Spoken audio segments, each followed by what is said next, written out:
I am Ellen Davis, and the other panelists are going to introduce themselves. But I want to take a little bit of time at the top to do a little bit of housekeeping as to how we would love to see this panel operate.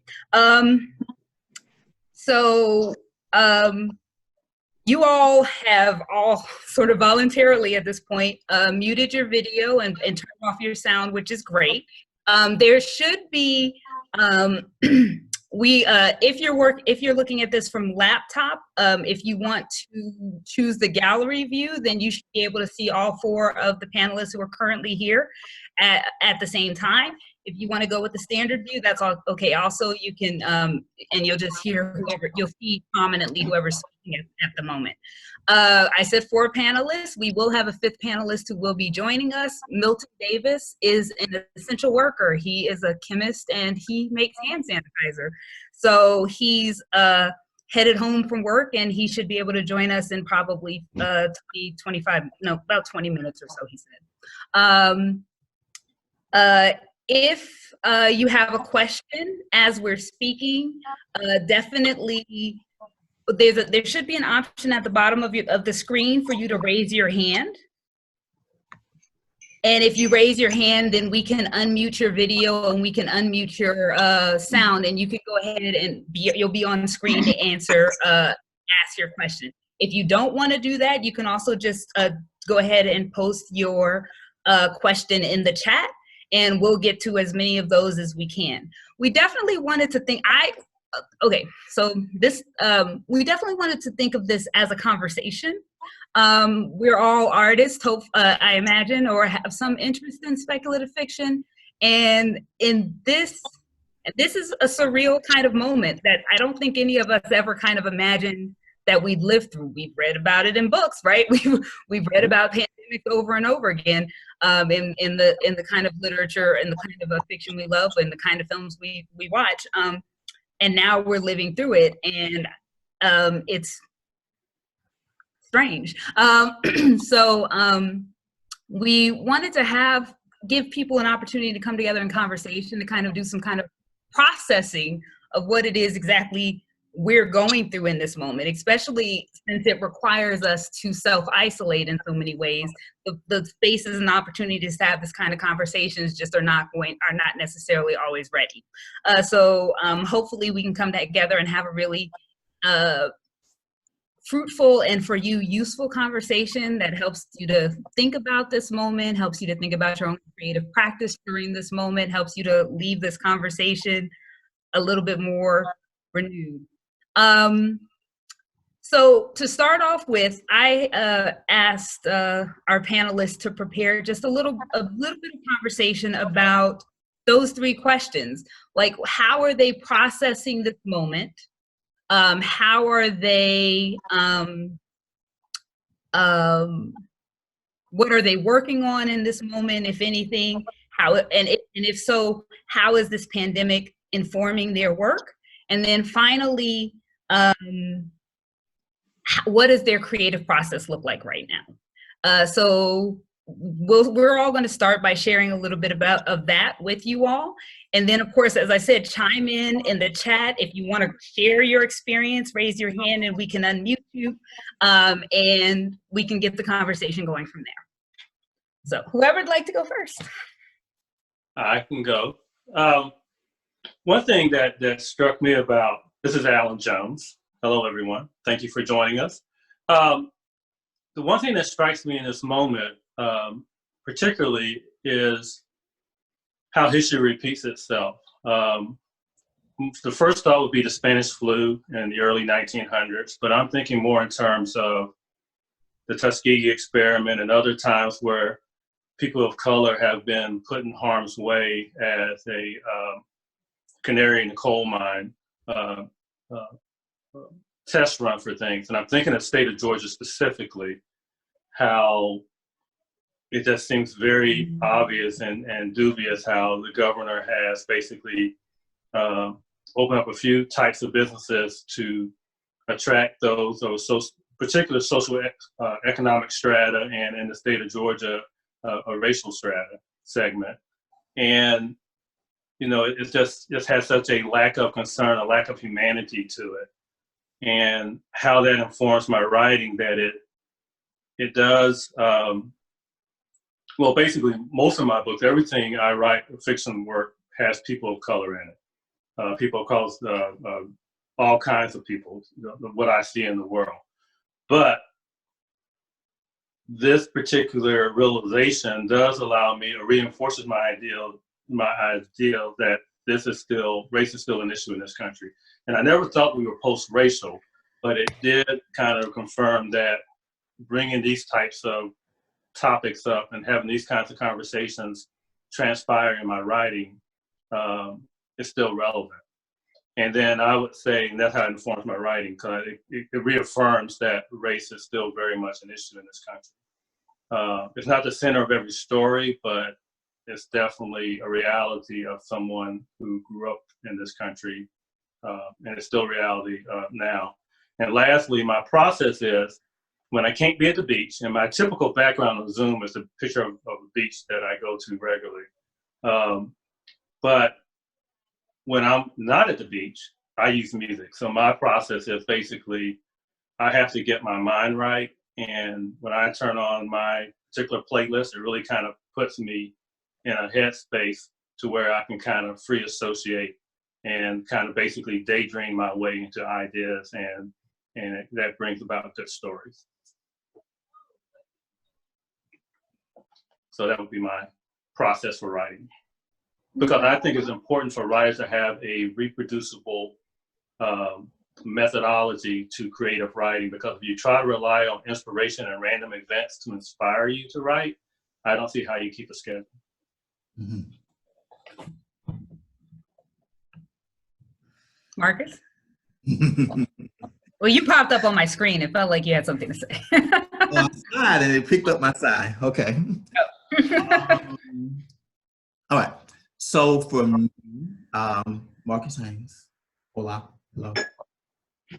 For me, this really sort of becomes an opportunity to sit back and reflect. I've wanted very much to try to make this into a productive time, to try to take advantage of, being at home most of the time. But I found it a bit difficult to kind of keep with that. And it's simply because I think we're in a time that for most of us is unprecedented. That we're in a situation that we would have never thought we would be experiencing in our lifetimes. And while that is, that's scary, that's nerve-wracking, I think that being an author of speculative fiction, being a fan of speculative fiction, puts all of us in a unique position kind of to deal with that. Because we work with, we deal with, we see, we engage with the unknown and the unimaginable on a day-to-day basis, pretty much. So for me, it's kind of giving me, even though I haven't been as productive as I would have liked, it's still giving me that space to know that, hey, this work that you're doing is important. Because in the same way that we're sort of trying to deal with the unknown here, these are these situations that we engage with on a day-to-day basis. So it's been kind of weirdly affirming for me. Mm-hmm. Even though, primarily what I do is more so fantasy realm, isn't so much, based in as much realism, it has been really affirming that the broader scope of what I do is still very, very important. So that's been something that I've kind of taken away from a lot here in this time. And I've used it to kind of to motivate me to do a couple of different things, whether it be this dissertation, or whether it be, my more creative works, working on my next book. It's kind of really giving me that motivation.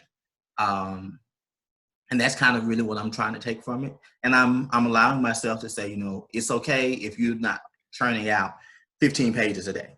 Like, just because you have the time doesn't mean that you have the productivity. So it's really, I learned that about my process. It's okay to do things in short bursts rather than trying to keep this semblance of normalcy, because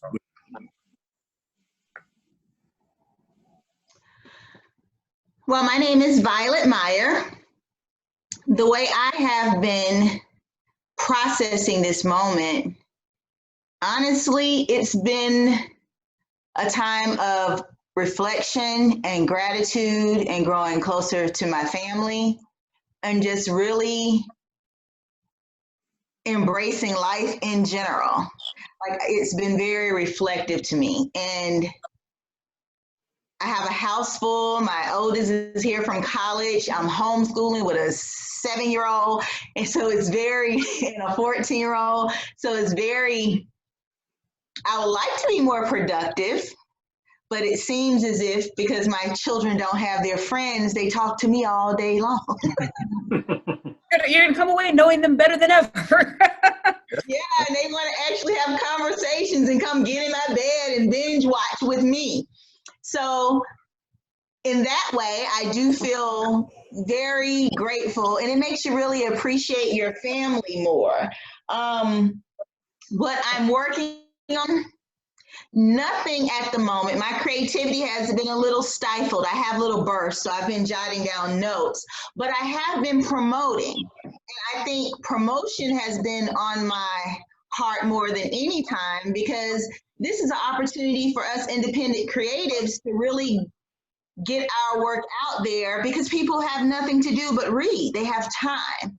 So I've been really, going through Instagram promotions, Facebook promotions, Amazon promotions, stuff like that, just trying to get awareness out. So I guess most of my energies have been there. And what does my creative process look like? I've always been a burst writer. When I start writing, sometimes I just don't stop. And then I'll go months without anything. So I really don't worry. I know when it will come, it will come. And if I open a computer and force myself to write something, it will flow. But right now I'm actually I know it sounds awful, but I'm enjoying doing absolutely nothing. That doesn't sound awful. That sounds like probably what a lot of people are feeling. I feel like probably a lot, it's a weird time. As I said, I'm LM Davis, and I let me see. What did I ask you all to answer? What am I thinking about in this moment? I am going to pull up actually a quote that I screenshot the other day from an article that I was reading. If I can, bear with me, because it was a quote about apocalypse and the nature of an apocalyptic moment. And I thought it was kind of cool. The important difference, this is the quote, and I'm sorry, it was a Wired article, but I did not get the author, but it's a Wired article. And this author says, there's an important difference between apocalypse and catastrophe. A catastrophe is total devastation, with nothing left and nothing learned. Apocalypse, especially in the biblical sense, means a time of crisis and change, of hidden truths revealed, a time quite literally of revelation. When we talk about the end of every certainty, we were not expecting any revelation. We were not expecting it to be so silly, so sweet, and so sad. And I was kind of touched by that. I thought it was an interesting shift of the word apocalypse, because I feel like we live in this world where we're always anticipating apocalypse. But when we anticipate apocalypse, we are anticipating devastation, right? We're expecting the end of humankind. And this author reframes that notion of apocalypse as a time of possibility and change. And, for everything that we're looking at now, we're just, the things that we have known to be true for, all of us, for all of our lives, and certainly our parents and our grandparents, about what's broken in our country, what's broken in the world, is being revealed like in without anything to hide it anymore. It's a revelation, right? So I'm thinking, one of the things I'm thinking about is like how everybody's clamoring to get back to normal, but normal is the broken that led us to this. Yeah. So do we want to go back to that? And if we don't, if we look at this as an apocalyptic moment, but a moment of crisis that can create change, then how do we build out of that? right? So that's kind of been what I've been thinking through. Like we're seeing, and now people who would want to lie to themselves, at least for this moment, can't lie to themselves anymore. So how can we use that as a catalyst? How can we capitalize on that? Interestingly enough, right now, and this was in the works, right, even before this happened, I have 2 pieces that I've written that in the last 3 or 4 years that I had decided I was going to rework anyway in the early part of this year, and it just happened to coincide with the pandemic. That one is a post-apocalyptic narrative, and one is a pandemic narrative. So, so the very things that I had already decided to work on and were already on my schedule to rework for the early part of this year happened to just coincide with this moment. So I found that really interesting, and it actually, what's going on now has kind of made me attune differently to the impact of my work, and the responsibility of my work, because I always want to tell stories about Black people that empower Black people. But I feel like with the pandemic that we're dealing with, especially the way that it's impacting Black communities, that I have a different sort of responsibility in even thinking about the narrative that I tell. So that's been something that's been actually a little bit of a challenge, like making sure that I take that responsibility seriously.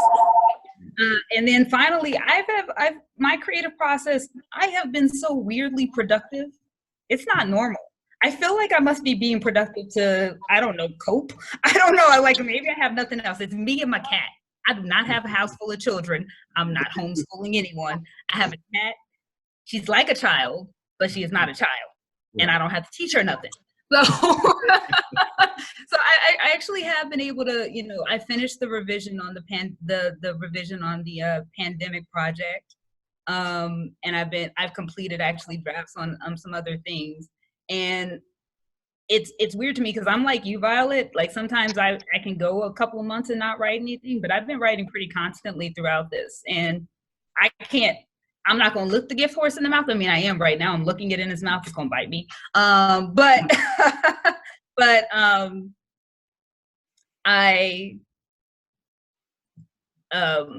I do sometimes wonder like why it is that I'm feeling so productive in this moment. I would love for the audience to chime in and talk to us a little bit about your process or like how you're feeling. You can certainly just put something in chat if you like, or if you want to raise your hand and contribute, we would definitely welcome that as well. Sorry. Well, I was going to say one thing too. That's when you're saying that, I have been fairly productive during the last 3 weeks or so because I was working. I'm a PeopleSoft Oracle consultant, like financial and supply chain. But typically, I'm working like traveling 8 to 10 hours a week and then working 40 to 50, 60-hour weeks. So for me, finding time to write has always been a challenge. And I think for me, it's kind of a flip because now I actually have extended free time and I've been writing in the mornings and the afternoons. So for me, it's been kind of reverse where I'm trying to find 15 or 20 minutes to kind of get something down. And I've had extended periods to write during the pandemic, particularly the last few weeks when we had these stay-at-home orders. And it looks like with everyone working remotely that I may have even more time to do more writing. So for me, that's been pretty productive for me. So I'm trying to get it in while I can before, I get called into the streets again. Now, one thing I can say the pandemic has done with the novel that I started last year that I still haven't finished, but the novel is a woman in 2075 reflecting over her life. And now I have to read, because this is such a big thing, now I have to rewrite this into the history.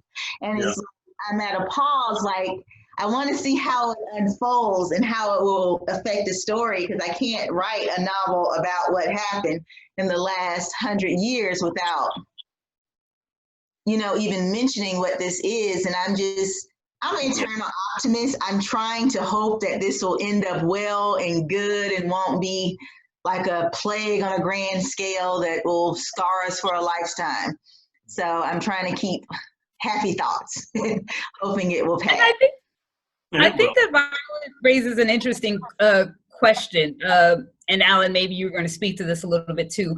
I know Marcus said that he writes primarily fantasy. Alan, you write in a real world setting. Violet, you also write in a real world setting for a lot of your fiction. And me, I go back and forth. So I write in worlds that don't exist, and I write in the here and now as well, and in the future too. How do you think that Violet just started to talk about that this experience, that this history that we're living through now is going to shape the stories that you're writing in the future? And so there's that, and then it's again, I go back to this idea of possibility, right? So is there a new world? Like if you're writing in the future, is there a way that the world that you imagined changes, or can imagine changes? And what does it change for the worse? Does it change for the better? What are you all thinking? Well, I, for one, am thinking more of transformation. I think that it brings me back to how calamities and change and unwanted change can happen at any instant. A car crash, a pandemic, a war. And I think we've been blessed not to see so much of that. But I think that it brings me back to, it's not what happens to you, it's how you react to it. And I think that bringing that out in my characters and my writing, that showing that transformation and how some people succeed and how some people fail at transformation is really what a lot of storytelling is about. Typically in a story, someone goes through some sort of transformation or some sort of enlightenment or some kind of failure. And I think that is the core of so much writing. And I think it's something to maybe even highlight even more, given, in light of the pandemic that's going on now, that you're seeing the best and the worst of people at times like this. And I think that's how these things go. I think that kind of like what Vi mentioned, I think it's almost impossible for us to continue to not shift some part of what we do, even if we don't necessarily deal with the present here and now this world. I think that living through because we have to be honest, living through a global event that's really unraveling and unveiling a lot of the issues that we deal with is something that affects you for forever. I made a status or a tweet way back when this first started that if you ever wanted to write apocalyptic or dystopian fiction in any form, you're not much more material than what you're getting right now. You don't even have to imagine anymore. It's right here. And I think, of course, it does sort of lend to that, but I think it also lends to other forms of work as well. Like, I remember watching a week or two ago a video on world building, on creating a history of the world that you're creating. And they talked about, what major events led this place that you're describing to the place that it is now. And I think that this type of event really is a catalyst for a major change. And I think that us as creators, we have the opportunity after that, kind of to start that in whatever form we want to. And then we have the opportunity to kind of to put that out into the world, to put that change, to put that sort of like discussion out somewhere where, other people could.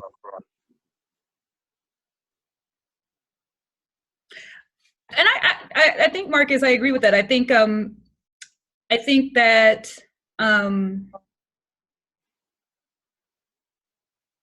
sorry, I'm trying to collect my thought.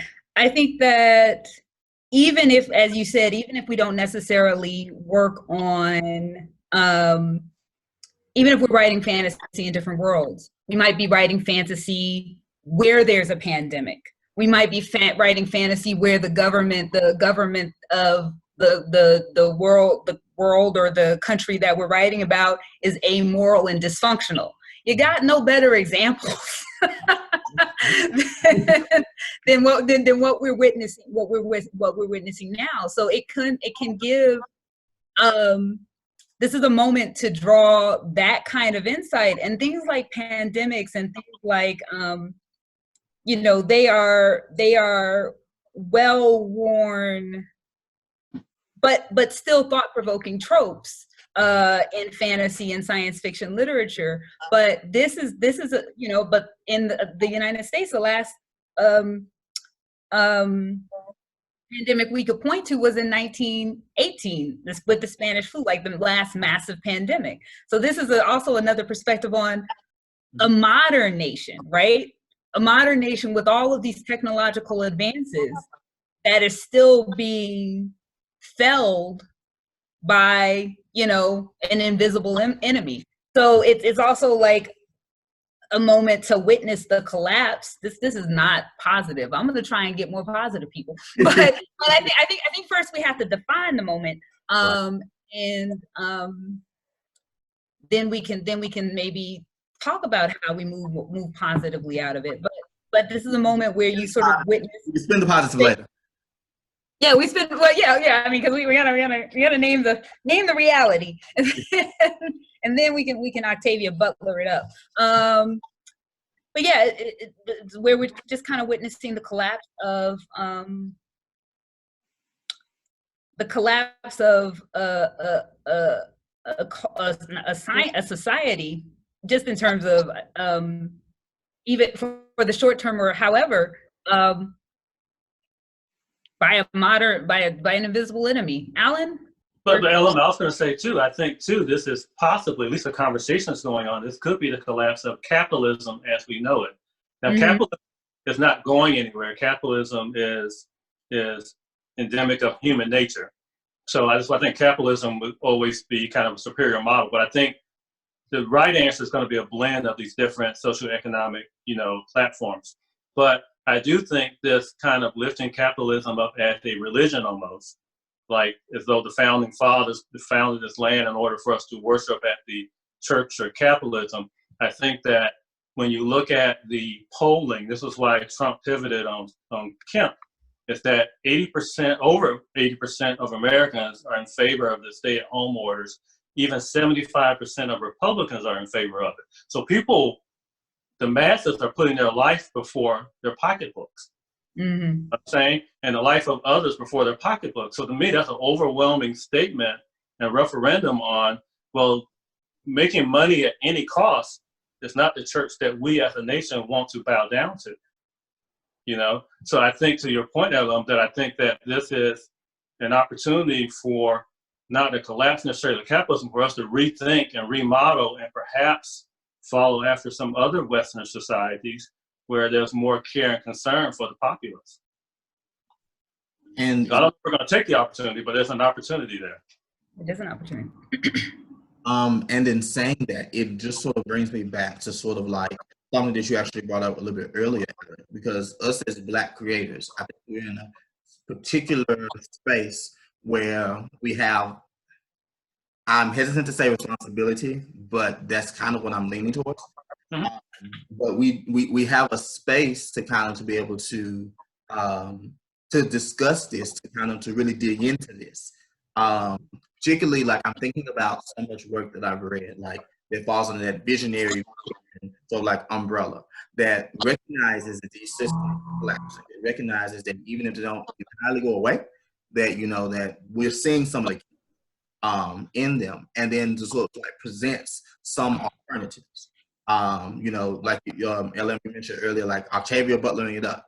Like, but that's really what is being done. That's really what a lot of creators do.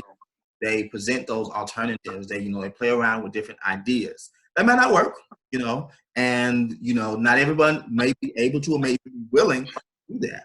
But I do think that we're in a space where people would be more willing or more open to kind of to have those conversations, kind of look at these things.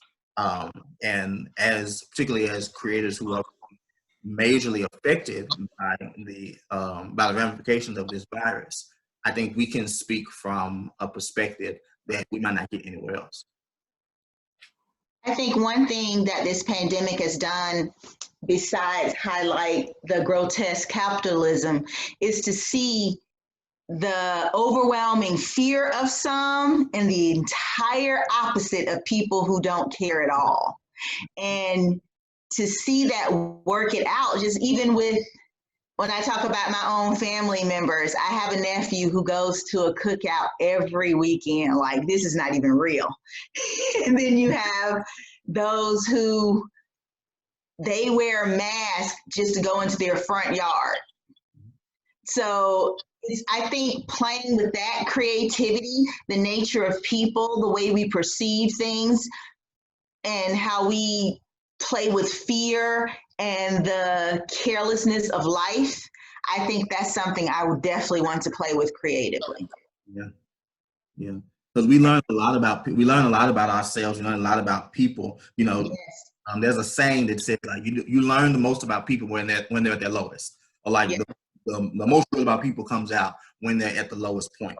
And this is really something that you can do, because we would like to think that we wouldn't be that person that'd be out here, just being all willy-nilly while the world is ending.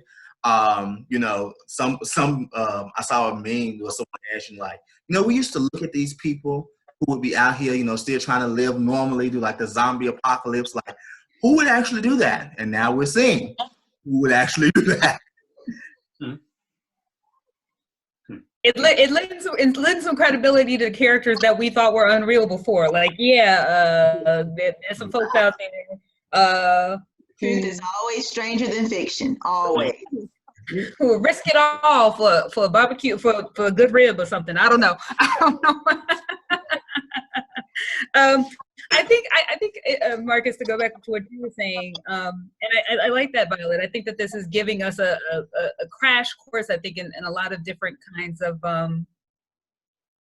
personalities and human responses. But to go back to what Marcus was saying in terms of thinking about our relationship as artists to the audiences for whom we are creating work, and our relationship, our role as artists in this moment. And I wanted to say, for me too, Marcus, I have resisted the idea of, I'm not going to say so much that the idea of responsibility to communities, but I've been resistant to the idea of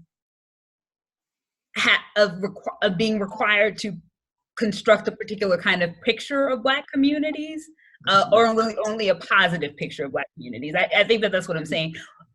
Let me say I was. I think since, though, quite honestly, Mike Brown and the start of the Black Lives Movement, I've struggled less with that idea that I have a responsibility. If I'm going to write stories about Black people, I'm not writing story. I mean, it's going to be grounded, but I'm not writing stories that are trauma porn. I'm not writing stories that exploit the pain and suffering of Black people. Even if, I feel this sometimes looking at what we see so often in terms of traditional publishing, is that what they want is our trauma. And they don't want, they'll take, if we give them our trauma, they'll take our empowerment, but only under certain, and transcribed by certain parameters. So, and I guess since Mike Brown, and now, which is why I'm less resistant, it's not a new idea that I'm thinking about in this moment. I've embraced that more. Like, I'm writing stories that I hope everybody will read, but I'm writing stories that are going to uplift, empower, and show Black folks like a new way, or a different way, or an alternative, or just an option, right?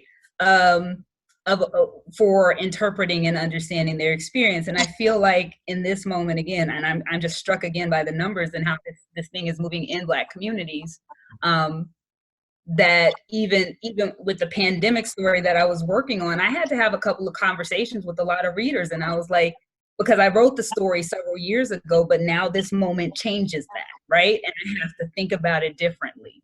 And I had to have a conversation with several, trusted readers about does this story hit different now that we are living through this pandemic that is impacting Black populations in the same way? So that's one of the things that I've been thinking about. Hey, do we want to take a breather? I know you guys, I think, Alan, did you guys come up with your lightning round questions? Yeah, I did. Do we want to take a breather from the heavy stuff and do the lightning round questions real quick? We do a lightning round, but I just want to add one thing in addition to what you were saying there, just the whole, people of color being in spaces that are unhealthy. Some of it is self-determinative, but some of it's a product of socioeconomic class where you don't have time to cook fresh meals, you don't go to Whole Foods, you eat a lot of fast food, but also living in urban areas that are heavily polluted.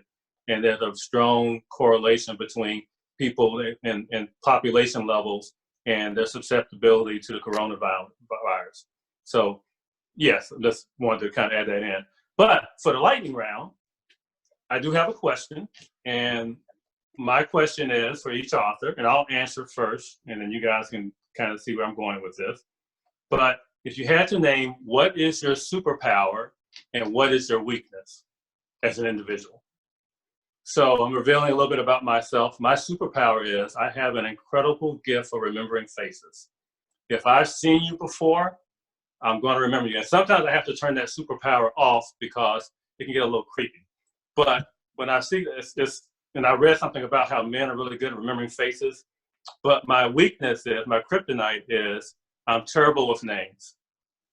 And it's almost like one of those tropes you see in the comic books where 80% of the time I get the first letter right, but I'm going through the Rolodex thinking Crystal, Cynthia, Carol, trying to remember someone's name, but that's kind of my weakness. I am embarrassingly pitiful with names.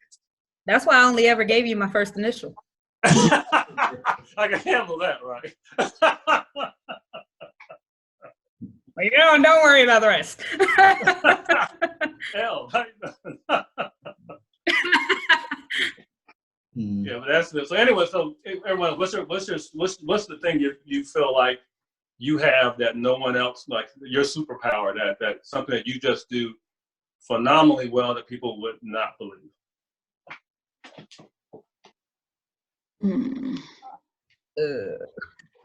Superpower would be I give good advice.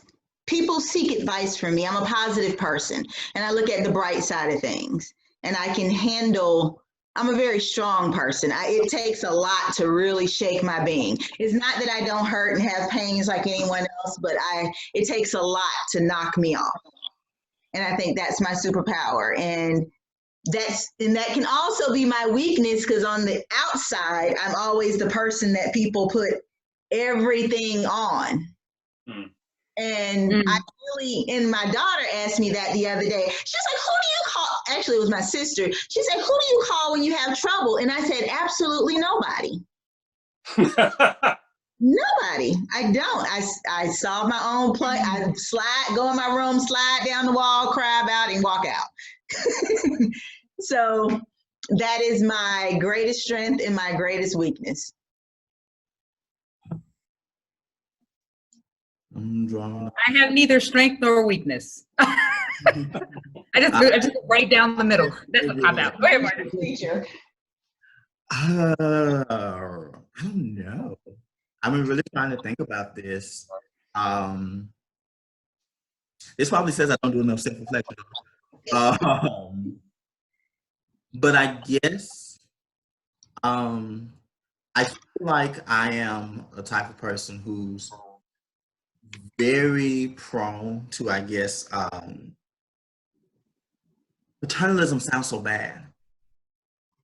Who's very prone to, I guess, to giving of myself to others. Like I often find myself in situations where, I've reached out to people and, I've taken on a lot of their problems. And so like put myself maybe sometimes at disadvantages, but kind of put myself in a position where like, okay, I see that you're going through, I see that stuff's going on with you. So I'm gonna, do what I have to do in order to kind of help you. And that's fantastic, for most people. But I think that that has then kind of taken away from a lot of time I have for self, because I spend a lot of time so like helping and so like being there for other folk, but it doesn't allow me the space to kind of just sit back and like really take care of self, which has in positions to where I've had to deal with things when they reached a breaking point where I could have probably taken taken the opportunity to deal with it. It happened, but I never took the time to think about self.